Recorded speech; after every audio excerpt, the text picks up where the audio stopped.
بسم اللہ الرحمن الرحیم اللہم صلی علی محمد وعلی آل محمد کما صلیت علی ابراہیم وعلی آل ابراہیم انک حمید مجید اللہم بارک علی محمد وعلی آل محمد کما بارکت علی ابراہیم وعلی آل ابراہیم انک حمید مجید۔ جنت کے حسین مناظر کے درس میں ہم لوگ چل رہے ہیں۔ آج کے درس میں انشاءاللہ ہم سنیں گے اکابروں کی جماعت کا عمل، کہ ان کا خوف کیسا تھا اور ان کی امید کیا تھی، اور آپ صلی اللہ علیہ وسلم نے اس کے اوپر کیا حدیث فرمائی ہیں ہم کو۔ اور یہ بھی ہم لوگ سنیں گے انشاءاللہ کہ جنت کو 3 حضرات کا بہت شوق ہے کہ وہ حضرات ہمارے اندر آ جائیں، اللہ وہ بھی دیکھیں گے انشاءاللہ۔ چلیے چلتے ہیں۔ حافظ ابن قیم رحمۃ اللہ علیہ فرماتے ہیں کہ اکابر سلف کی ایک جماعت اللہ تعالیٰ سے جنت طلب نہیں کرتی تھی، بلکہ وہ یہ کہتی تھی کہ ہمیں اتنا کافی ہے کہ وہ ہمیں دوزخ سے نجات دے دے۔ انہی حضرات میں سے ایک حضرت ابو صلحہ بن اسیم ہیں۔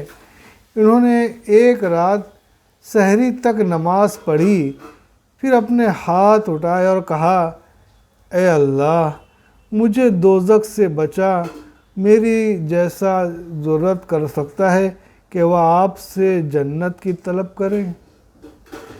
انہی حضرات میں سے ایک حضرت عطا سلمی رحمۃ اللہ علیہ بھی ہیں۔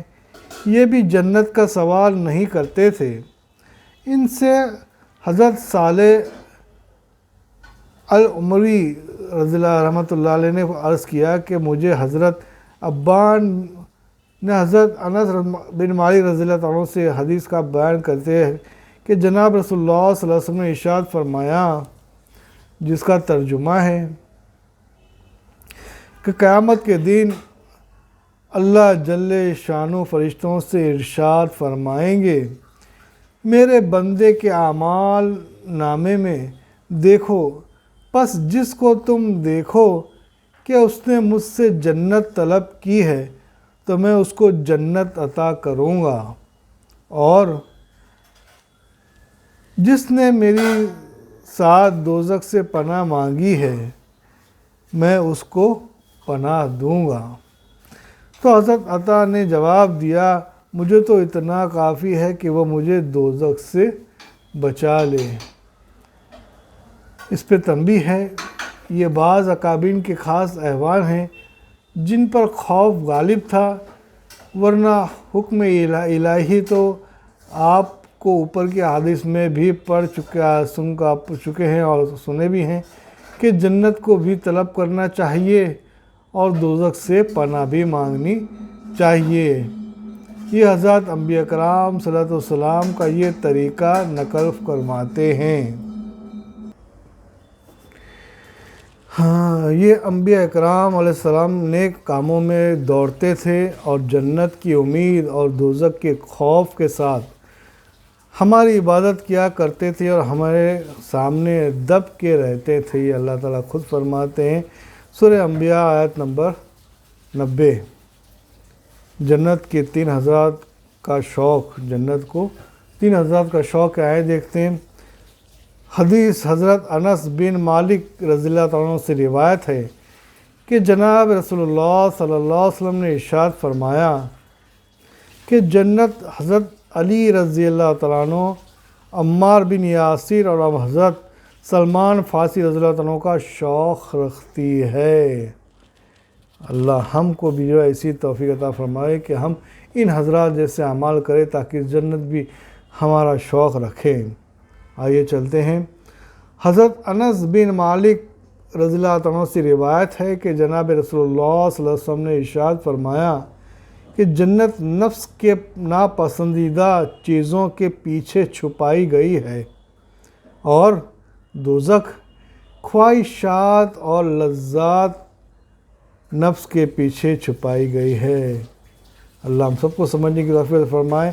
آئیے حدیث کو اچھے سے سمجھتے ہیں، جس کا ترجمہ ہے، جب اللہ تعالیٰ نے جنت اور دوزخ کو پیدا کیا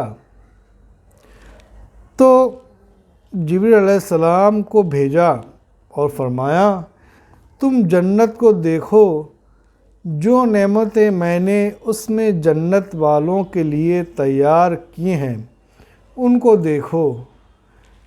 تو وہ آئے اور جنت کو دیکھا اور ان کے نعمتوں کو بھی دیکھا۔ اللہ تعالیٰ نے جنت والوں کے لیے جنت میں تیار کیا تھا، دیکھا تو اللہ تعالیٰ کے پاس لوٹ گئے اور عرض کیا کہ مجھے آپ کے غلبہ کی قسم، جو شخص بھی اس کا سنے گا وہ ضرور اس میں داخل ہوگا۔ تو اللہ تعالیٰ نے جنت کو حکم دیا کہ وہ نفس کے ناپسندیدہ اعمال کے پیچھے، یعنی کہ وہ اعمال جن کے کرنے سے نفس انسانی کو کفر آتا ہے، بہت بھاری پڑتا ہے، دل پر بوجھ ہوتا ہے، اس کے میں چھپ گئی۔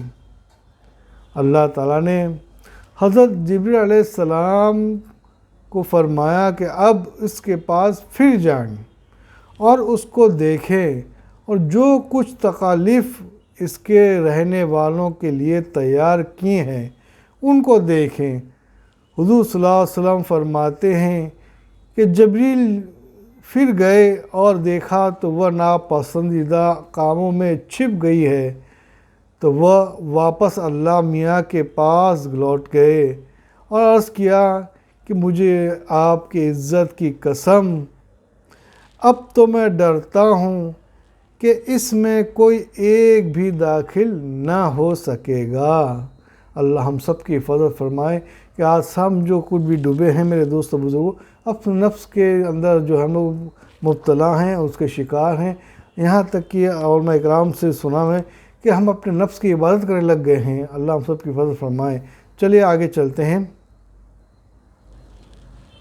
اللہ تعالیٰ نے فرمایا کہ دوزخ کی طرف جائیں اور اس کو بھی دیکھیں، اور جو کچھ میں نے دوزخیوں کے دوزخ میں تیار کیا ہے اس کو بھی دیکھیں۔ تو انہوں نے اس کو دیکھا اور جو کچھ اللہ تعالیٰ نے دوزخ والوں کے لیے تیار کیا دوزخ میں اس کو بھی دیکھا، تو وہ ایسی نظر آئی کہ اس کا ایک حصہ دوسرے پر چڑھ رہا تھا۔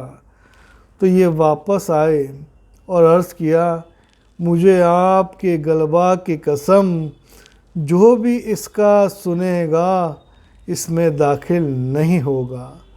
تو اللہ رب العزت نے اس کو حکم دیا کہ وہ خواہشات اور شہوات لذتوں میں پوشیدہ ہو گئی۔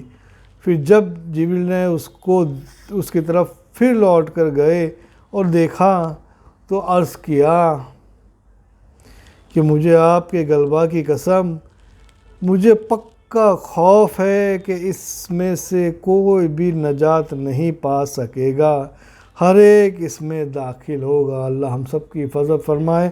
میرے دوستو بزرگوں، یہ جبریل علیہ السلام نے دیکھ کر اللہ سے گھبرا گئے تھے، جو اللہ تعالیٰ نے دوزخ کے لیے رکھا تھا دوزوں کے لیے۔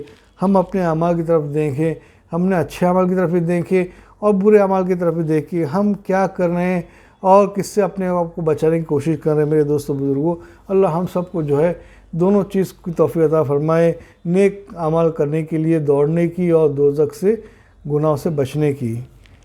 آئیے دیکھتے ہیں اس پہ کیا فائدہ علماء اکرام نے فرمایا ہے۔ واقعی جنت اور دوزخ کی صورتحال ایسی ہے، مگر اللہ تعالیٰ نے اپنے حضرات ایسے بھی پیدا فرمائے ہیں جو اللہ کے فضل و توفیق سے جنت والے اعمال کر کے دوزخ والے اعمال سے بچ کر جنت میں پہنچیں گے۔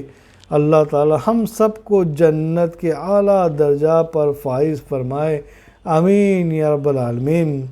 جنت اور دوزخ سے زیادہ کون اعمال لے جائیں گے؟ آئیے سنتے ہیں۔ حضرت ابو ہریرہ رضی اللہ عنہ روایت کرتے ہیں کہ جناب رسول اللہ صلی اللہ علیہ وسلم نے ارشاد فرمایا ہے، جس کا ترجمہ ہے سب سے زیادہ جو چیز انسان کو دوزخ میں لے جائے گی وہ دو ضعف ہے، کہ جو دو چیز انسان کو دوزخ میں لے جائے گی وہ ہے، ایک تو ہے شرمگاہ اور دوسرا منہ۔ اور زیادہ تر جو چیز انسان کو جنت میں لے جائے گی، ایک اللہ تعالیٰ سے تقوی اختیار کرنا ہے، اور دوسرا حسن اخلاق کا برتاؤ کرنا ہے۔ میرے دوست و بزرگوں، اس کو ہم کو سمجھنے کی توفیق فرمائے۔ آگے اس کا فائدہ علماء کرام بتاتے ہیں کہ یہ بات ظاہر ہے کہ دوزخ میں لے جانے والی جتنے کام ہیں ان کو انسان آسانی سے بغیر کسی پس پشت کے کر لیتا ہے، لیکن جب کسی نیک کام کی باری آتی ہے تو اس کا کرنا نفس پر سرکش اور بہت ناگوار لگتا ہے، اور سستی اور کاہلی سے بھی اپنی آخرت تباہ کر لیتا ہے۔ اللہ تعالیٰ دین کے کامل اتباع کی توفیق نصیب فرمائے، آمین یا رب العالمین۔ سبحان اللہ بحمدہ، سبحانک اللہم وبحمدک، ونشہد ان لا الہ الا انت، ونستغفرک ونتوب الیک۔ سبحان ربک رب العزت عما یصفون، والسلام علی المرسلین، الحمد للہ رب العالمین۔ میرے دوست و بزرگوں، ہم لوگ نے جو یہ سلسلہ شروع کیا ہے، کوشش کی ہے کہ علماء کرام نے ہم لوگ کو جو ہے آپ صلی اللہ علیہ وسلم کے ذریعے جتنے بھی جنت کے احوال، جنت کے حدیث ہم کو بتائے ہیں، جتنے ہنسی مناظر کے تفسیر ہم کو حدیثوں کے ذریعے ملی ہے، وہ آپ ہم کس طرح پہنچاوے، اور آپ تک اس کو زیادہ سے زیادہ گزارش ہے کہ شیئر کر کے ہر انسان تک پہنچے، تاکہ ہر کوئی اپنے آپ کو اس کو حاصل کرنے والا بن جائے۔ آمین یا رب العالمین۔